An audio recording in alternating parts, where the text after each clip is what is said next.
Electric car super ನಮ್ಗಲ್ಲ. ಎಣ್ಣೆ ಹೊಡ್ಕೊಂಡು ಎಷ್ಟೋ ಜನ ಹಾಳಾಗಿ ಹೋಗ್ತಾ ಇದಾರೆ. ಬಟ್ ಇದನ್ನ ಕೂಲ್ ಪಾರ್ಟ್ ಆಗಿ ತೋರಿಸ್ತಾರೆ, ಬಟ್ ಜನ ಕೂಲ್ ಆಗಿ ತಗೊಳಲ್ಲ, ಪಾರ್ಟ್ ಆಗಿ ತಗೋತಾರೆ. ತಪಸ್ಸು ಮಾಡಿ ಪಡಿಬೇಕಿಂತ ಮಕ್ಕಳನ್ನ. ಇವತ್ತು ನಾನೇ ಈ ಕಾರ್ದು ರಿವ್ಯೂ ಮಾಡ್ತಾ ಇಲ್ಲ, ಬಟ್ ಒಂದು ಇನ್ಫಾರ್ಮೇಟಿವ್ ವಿಡಿಯೋ ಮಾಡೋಣ ಅಂತ ಅನಿಸ್ತು. ಸ್ಟಾರ್ಟಿಂಗ್ ಅಲ್ಲೇ ಹೇಳ್ಬಿಡ್ತೀನಿ, ಯಾರ್ಯಾರು ಎಲೆಕ್ಟ್ರಿಕ್ ಕಾರ್ಗಳನ್ನ ಇಟ್ಟಿದ್ದೀರಾ ಅದೆಲ್ಲ ನಿಮ್ ಪರ್ಸನಲ್ ಚಾಯ್ಸ್. ಯಾರೇನ್ ಬೇಕು ಮಾಡ್ಬೋದು, ಇಟ್ಸ್ ಫ್ರೀ ವರ್ಲ್ಡ್.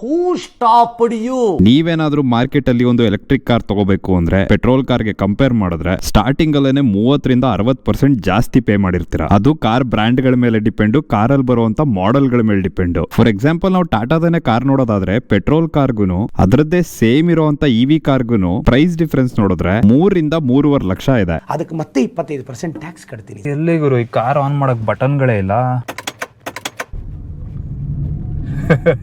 ನಮ್ಗೆ ಓಡಿಸ್ಬೇಕಾ ಸೌಂಡ್ ಬರಬೇಕು, ಗೇರ್ ಚೇಂಜ್ ಮಾಡಬೇಕು, ಬ್ಯಾಟ್ರಿ ಐತೆ ಮೀಟರ್ ಇಲ್ದೇ ಹಂಗೆ ಅದು ಮೀಟರ್ ಬೇಕು, ಮೀಟರ್.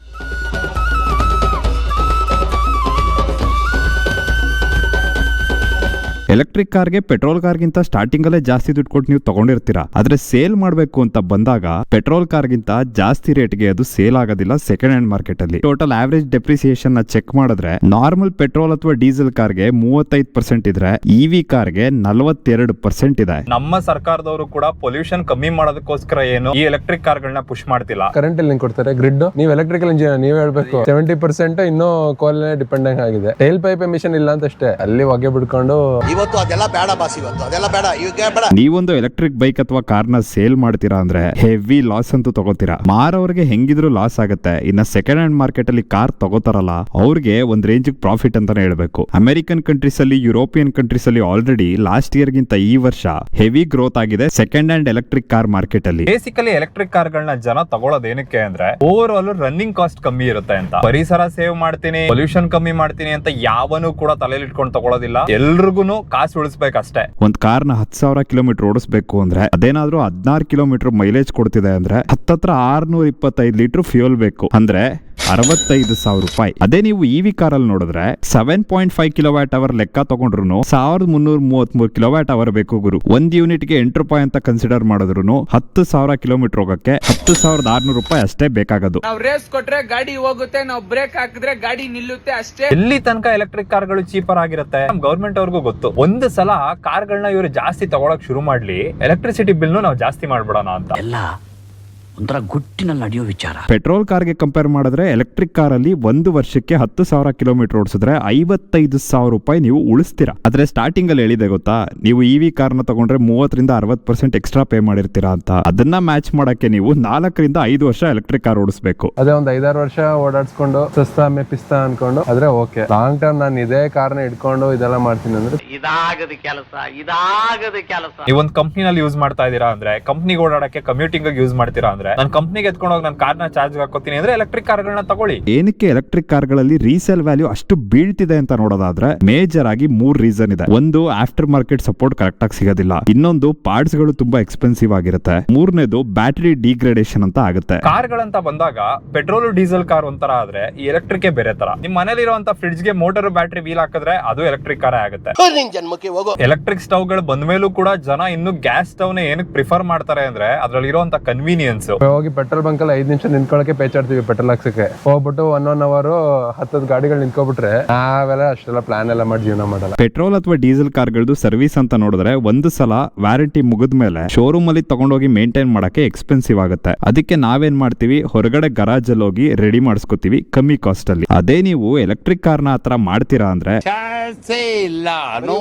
ಏನಕ್ಕೆ ಅಂದ್ರೆ ನಾರ್ಮಲ್ ಕಾರ್ಗಳು ಮೆಕ್ಯಾನಿಕಲ್ ಕಾಂಪೋನೆಂಟ್ಸ್ ಅಲ್ಲಿ ರನ್ ಆದ್ರೆ ಎಲೆಕ್ಟ್ರಿಕ್ ಕಾರ್ಗಳು ಮೇಜರ್ ಆಗಿ ರನ್ ಆಗೋದು ಸಾಫ್ಟ್ವೇರ್ ಇಂದ. ಎಲೆಕ್ಟ್ರಿಕ್ ಕಾರ್ ಅಂತ ಬಂದ್ರೆ ಝೀರೋ ಮೇಂಟೆನೆನ್ಸ್, ನಾವು ದುಡ್ಡು ಕೊಡೋದೇ ಬೇಡ ಅಂತ ಯೋಚನೆ ಮಾಡಿರ್ತೀರಾ. ಯಾಕೆ ಗುರು ಈ ಕಾರಲ್ಲಿ ಟೈರ್ ಇಲ್ವಾ, ಈ ಕಾರಲ್ಲಿ ಬ್ರೇಕ್ ಪ್ಯಾಡ್ ಗಳಿಲ್ವಾ? ಟೈರ್ ಜಾಸ್ತಿ ಬೇರೆ ಇರುತ್ತೆ ಇವಿ ಗಾಡಿಗಳಲ್ಲಿ, ಬ್ರೇಕ್ ಪ್ಯಾಡ್ ಬೇರೆ ಕಡಿಮೆನೆ ರೀಜನ್ ಇರುತ್ತಲ್ಲ, ಹೋದ್ರೆ ಒಂದೇ ಬಿಗ್ ಟ್ಯಾಕ್ಸ್. ಒಂದ್ ಎಂಜಿನ್ ಅಂತ ನೋಡಿದ್ರೆ ಅದ್ರೊಳಗಡೆ ಸುಮಾರು ಚೈಲ್ಡ್ ಪಾರ್ಟ್ ಗಳಿರುತ್ತೆ. ಪಿಸ್ಟನ್ ಆಗಿರ್ಬೋದು, ಕ್ರಾಂಕ್ ಶಾಫ್ಟ್ ಆಗಿರ್ಬೋದು. ಅದೇ ನೀವು ಎಲೆಕ್ಟ್ರಿಕ್ ಕಾರ್ಗಳು ಅಂತ ನೋಡಿದ್ರೆ ಮೇಜರ್ ಆಗಿ ಬರೋದೇನೆ 3 ಪಾರ್ಟ್ಸ್. ಒಂದು ಬ್ಯಾಟ್ರಿ, ಒಂದು BMS, ಒಂದು ಮೋಟರ್. ಈಗ ನಾರ್ಮಲ್ ಕಾರ್ಗಳಲ್ಲಿ ಏನಾದ್ರೂ ಒಂದು ಹಾಳಾಯ್ತು ಅಂದ್ರೆ ಅದಕ್ಕೆ ಚೈಲ್ಡ್ ಪಾರ್ಟ್ ಗಳಂತ ಸಿಗುತ್ತೆ. ಅಂದ್ರೆ ಎಂಜಿನ್ ಒಳಗಡೆ ಒಳಗಡೆ ಇರುವಂತ ಪಿಸ್ಟನ್ ಹಾಳಾಯ್ತು ಅಂದ್ರೆ ಬರೀ ಪಿಸ್ಟನ್ ತೆಗೆದು ಚೇಂಜ್ ಮಾಡಬಹುದು. ಕ್ಲಚ್ ಸುಟ್ಟೋಯ್ತು ಅಂದ್ರೆ ಕ್ಲಚ್ ಪ್ಲೇಟ್ ಗಳನ್ನ ಚೇಂಜ್ ಮಾಡಬಹುದು. ಆದ್ರೆ ಇವಿ ಕಾರ್ಗಳಲ್ಲಿ ಆತರ ಅಲ್ಲ. ಬ್ಯಾಟ್ರಿ ಹಾಳಾಯ್ತು ಅಂದ್ರೆ ಕಂಪ್ಲೀಟ್ ಬ್ಯಾಟ್ರಿ ರೀಪ್ಲೇಸ್ ಮಾಡಬೇಕು. ಮೋಟಾರ್ ಹಾಳಾಯ್ತು ಅಂದ್ರೆ ಕಂಪ್ಲೀಟ್ ಮೋಟರ್ನೇ ರೀಪ್ಲೇಸ್ ಮಾಡಬೇಕು. ಸೊ ಈ ಪಾರ್ಟ್ಸ್ ಗಳೇನಿದೆ ಒಂದ್ಸಲ ವ್ಯಾರಂಟಿ ಎಕ್ಸ್ಪೈರ್ ಆದ್ಮೇಲೆ 40-50% ನಿಮ್ ಕಾರ್ ಕಾಸ್ಟ್ ಏನಿದೆ ಅಷ್ಟೇ ಖರ್ಚು ಬರುತ್ತೆ ಗುರು. ಹೋದ್ರೆ ಒಂದೇ ಬಿಗ್ ಟ್ಯಾಕ್ಸ್. ಇನ್ನೊಂದು ಮೇಜರ್ ಹೊಡೆತ ಬೀಳೋದೇನು ಅಂದ್ರೆ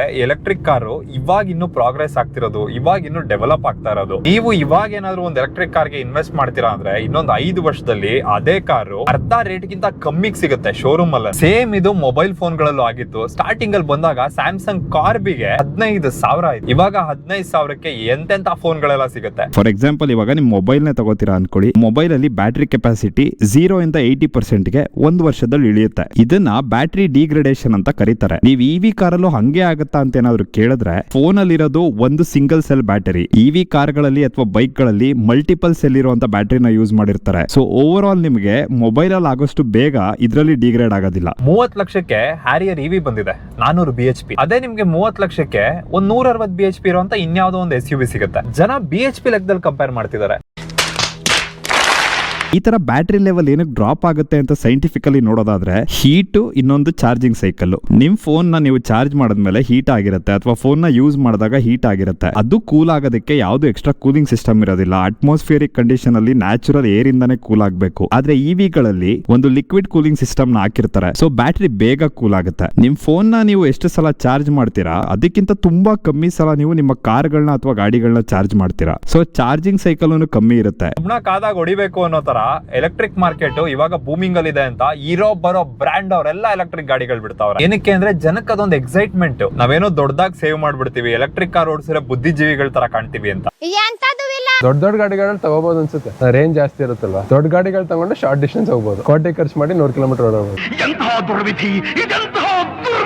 ಈ ತರ ಬ್ಯಾಟ್ರಿ ಡಿಗ್ರೇಡ್ ಆದಾಗ ಬರೀ ಒಂದು ಪೋರ್ಷನ್ ಮಾತ್ರ ಬಿಚ್ಚಿ ಬ್ಯಾಟ್ರಿನ ರೆಡಿ ಮಾಡಕ್ ಆಗೋದಿಲ್ಲ. ಕಂಪ್ಲೀಟ್ ಬ್ಯಾಟ್ರಿನೇ ರೀಪ್ಲೇಸ್ ಮಾಡಬೇಕು. ಇದು ನಿಮ್ ಕಾರ್ದು ಆಲ್ಮೋಸ್ಟ್ 60% ಕಾಸ್ಟ್ ಆಗುತ್ತೆ. ಮತ್ತೆ ಭೇಟಿಯಾಗೋಣ. ನಮಸ್ಕಾರ. ಸುಮಾರು ಕಂಪ್ನಿಗಳು ಲೈಫ್ ಟೈಮ್ ವ್ಯಾರಂಟಿ ಕೊಡ್ತಾ ಇದಾರೆ ಈಗ ಬ್ಯಾಟ್ರಿ ಮೇಲೆ. ಲೈಫ್ ಟೈಮ್ ಅಂದ್ರೆ ನೀವು ಸಾಯೋ ತನಕ ಅಲ್ಲ ಅಥವಾ ಕಾರ್ ಸಾಯೋ ತನಕ ಅಲ್ಲ. ನಮ್ಮ ದೇಶದಲ್ಲಿ ಲೈಫ್ ಟೈಮ್ ಅಂದ್ರೆ ಕಾರ್ ರಿಜಿಸ್ಟ್ರೇಷನ್ಗೆ 15 ವರ್ಷ ಅಷ್ಟೇ. ನೀವೇನಾದ್ರೂ ಸೆಕೆಂಡ್ ಹ್ಯಾಂಡ್ ಕಾರ್ ತಗೋತೀರಾ ಅಂದ್ರೆ ಕಂಪ್ನಿಗಳು ನಿಮಗೆ 15 ವರ್ಷ ಕೊಡೋದಿಲ್ಲ, ನಿಮಗೆ ಕೊಡೋದೇ ಬರೀ 8 ವರ್ಷ. ಅದು ಕೊಟ್ರು ಇಲ್ಲ ಅಂದ್ರೆ ಇಲ್ಲ. ದೊಡ್ಡದಾಗ ಒಂದು ಆಕ್ಸಿಡೆಂಟ್ ಆಗ್ಬಿಟ್ಟಿದೆ ಆಯ್ತಾ. ಹೆಂಗಾಗಿರ್ಬೋದು, ಬಂದಂತೆ ಯಾರೋ ಹೊಡೆದ್ಬಿಟ್ನಂತೆ. ಯಾಕೆ ಸರ್ ಅಂದಿದ್ಕೆ, ಸರ್ ನಿಮ್ ಗಾಡಿ ಸೌಂಡೇ ಬರ್ತಾ ಇಲ್ವಲ್ಲ, ನಂಗೆ ಗೊತ್ತಾಗ್ಲಿಲ್ಲ, ಸೌಂಡ್ ಬಂದಿದ್ರೆ ನಂಗೆ ಗೊತ್ತಾ ಇರ್ಲಿಲ್ಲ ಅಂದ್ಬಿಟ್ನಂತೆ. ಎಲ್ರೂ 10 ಸೆಕೆಂಡ್ ಮೌನಾಚರಣೆ ಮಾಡೋಣ. ಇಲ್ಲಿ ಹಲದರ ಪ್ರಾಡಕ್ಟ್ಸ್ ಇದೆ. ಹಾಲು ಕೊಡುವಂತ ಹಸು ಅದು ಕೊಡೋದ್ ನಿಲ್ಸಿದಾಗ ಅದನ್ನ ಕರ್ಕೊಂಡ್ಬಂದು ರೆಸ್ಕ್ಯೂ ಮಾಡಿ ಅದ್ರಲ್ಲಿ ಬರುವಂತ ಸಗಣಿ ಮತ್ತೆ ಪಂಚಗವ್ಯನ ಯೂಸ್ ಮಾಡ್ಕೊಂಡು ಇವರು ಪ್ರಾಡಕ್ಟ್ ಗಳನ್ನ ಮಾಡಿದ್ದಾರೆ. ಕಂಪ್ಲೀಟ್ ಆಗಿ ಆರ್ಗ್ಯಾನಿಕ್. ಇದು ಯಾವ್ದೇ ಪೇಡ್ ಪ್ರಮೋಷನ್ ಇಲ್ಲ. ಇದನ್ನ ನೀವೇನಾದ್ರೂ ತಗೊಂಡ್ರೆ ಇದರಿಂದ ಬರೋ ದುಡ್ಡಿಂದ ಅವರು ಹಸುಗಳನ್ನ ಸಾಕ್ತಾರೆ. ಎಲ್ಲಿಂದ ಹುಡುಕ್ತಿಯಾ ಇವ್ರನ್ನೆಲ್ಲ? ಇದು ಕೊಡ್ತಾರ ನಮ್ಗೆ? ಇದಾದ್ರೆ ಇಸ್ಕೊತೀನಿ ಕಣ. ನಿಮ್ಮಲ್ಲಿ ಯಾರಾದ್ರೂ ಸೆಕೆಂಡ್ ಹ್ಯಾಂಡ್ ಅಲ್ಲಿ ಎಲೆಕ್ಟ್ರಿಕ್ ಕಾರ್ಗಳನ್ನ ತಗೋಬೇಕು ಅಂತ ಇದ್ರೆ ಮೇಜರ್ ಚೆಕ್ ಮಾಡ್ಬೇಕಾಗಿರೋದು ಬ್ಯಾಟ್ರಿ. ಇದನ್ನ ಹೊರಗಡೆ ಎಲ್ಲೂ ಮಾಡಕ್ಕಾಗೋದಿಲ್ಲ, ಸದ್ಯಕ್ಕಂತೂ ಮಾಡಕ್ಕಾಗೋದಿಲ್ಲ. ಮುಂದೆ ಫ್ಯೂಚರ್ ಅಲ್ಲಿ ಬಂದ್ರು ಬರ್ಬೋದು ಆಫ್ಟರ್ ಮಾರ್ಕೆಟ್ ಸಪೋರ್ಟ್. ಇವಾಗ ಆ ಕಾರು ಯಾವ ಬ್ರ್ಯಾಂಡ್ ಆಗಿದೆ ಅದೇ ಬ್ರ್ಯಾಂಡ್ ಅದೇ ಶೋರೂಮ್ ಹೋಗಿ ಚೆಕ್ ಮಾಡಿಸೋದು ಒಳ್ಳೇದು. ಇನ್ನ ನಿಮ್ಮಲ್ಲಿ ಒಂದಷ್ಟು ಜನ ಎಲೆಕ್ಟ್ರಿಕ್ ಕಾರ್ಗಳನ್ನ ಇಟ್ಟಿರೋರು ನಾನು ತಗೊಂಡು ತಪ್ಪು ಮಾಡಿದೆ, ನಾನು ಇದನ್ನ ಸೇಲ್ ಮಾಡ್ಬಿಡ್ತೀನಿ ಅಂತ ಅನ್ಕೋತಾ ಇದ್ದೀರಾ. ನಿಮ್ಗೂ ಒಂದಷ್ಟು ಆಪ್ಷನ್ಗಳಿದೆ. ಇನ್ ಪರ್ಟಿಕ್ಯುಲರ್ ನಮ್ಮ ಮೈಸೂರಲ್ಲಿ ನೋಡೋದಾದ್ರೆ RRR ಹೋಟೆಲ್ ಇದೆ. ಆ ರೋಡ್ ಅಲ್ಲಿ ಹೋದ್ರೆ ಒಳ್ಳೆ ಪಾತ್ರೆ ಅಂಗಡಿಗಳಲ್ಲಿ ಚೆನ್ನಾಗಿರುವಂತ ಚೊಂಬ್ ಸಿಗುತ್ತೆ. ಅರ್ಥ ಆಯ್ತು ಅನ್ಸುತ್ತೆ. ಎಲೆಕ್ಟ್ರಿಕ್ ಕಾರ್ಗಳಲ್ಲಿ ಏನಕ್ಕೆ ಮಜಾ ಇಲ್ಲ ಅಂದ್ರೆ ಅದೇ ರೀಸನ್ ಬ್ರೋ. ಎಲೆಕ್ಟ್ರಿಕ್ ಕಾರ್ಗಳು ಎಣ್ಣೆ ಕುಡಿಯಲ್ಲ, ಪೆಟ್ರೋಲ್ ಕಾರ್ಗಳು ಎಣ್ಣೆ ಕುಡಿಯುತ್ತೆ. ದುಡಿಯೋದೇ ನನ್ನ ವೀಕ್ನೆಸ್, ಆದರೆ ನ್ಯಾಯಕ್ಕೆ ದುಡಿಯೋದೇ ನನ್ನ ಬಿಸಿನೆಸ್. ಟೊಯೋಟಾ ಫಾರ್ಚುನರ್ ಇಟ್ಟಿರೋರ್ಗೆ ಎಂಡೆವರ್ ಇಟ್ಟಿರೋರ್ ಕಂಡ್ರಾಗಲ್ಲ, ಜಿಮ್ನಿ ಇಟ್ಟಿರೋರ್ಗೆ ತಾರ್ ಇಟ್ಟಿರೋರ್ ಕಂಡ್ರಾಗಲ್ಲ, ವರ್ಟಸ್ ಇಟ್ಟಿರೋರ್ಗೆ ವರ್ನಾ ಇಟ್ಟಿರೋರ್ ಕಂಡ್ರಾಗಲ್ಲ, i20 ಇಟ್ಟಿರೋರ್ಗೆ ಪೋಲೋ ಓನರ್ಸ್ ಕಂಡ್ರೆ ಆಗಲ್ಲ. ಆದ್ರೆ ಎಲ್ಲಾರು ಒಟ್ಟಿಗೆ ಒಂದ್ ಕಡೆ ಬರೋದು ಯಾವಾಗ ಅಂದ್ರೆ ಎಲೆಕ್ಟ್ರಿಕ್ ಕಾರ್ಗಳನ್ನ ಹೇಟ್ ಮಾಡೋ ಟೈಮಲ್ಲಿ. ನಾವು ಇದಕ್ಕೆ ಎಣ್ಣೆ ಒಡ್ಸಿ ನಾವು ಖುಷಿ ಪಡೋರು. ಕುಡಿಯೋದಕ್ಕಿಂತ ಕುಡ್ಸೋದ್ರಲ್ಲಿ ಮಜಾ ಜಾಸ್ತಿ. ಅಲ್ಲಿ ಆತರ ಕೋತಿ ಆಟಗಳು ನೋಡ್ಬೋದಲ್ಲ. ಮನುಷ್ಯ ಕಾಲ್ವಾಡಿ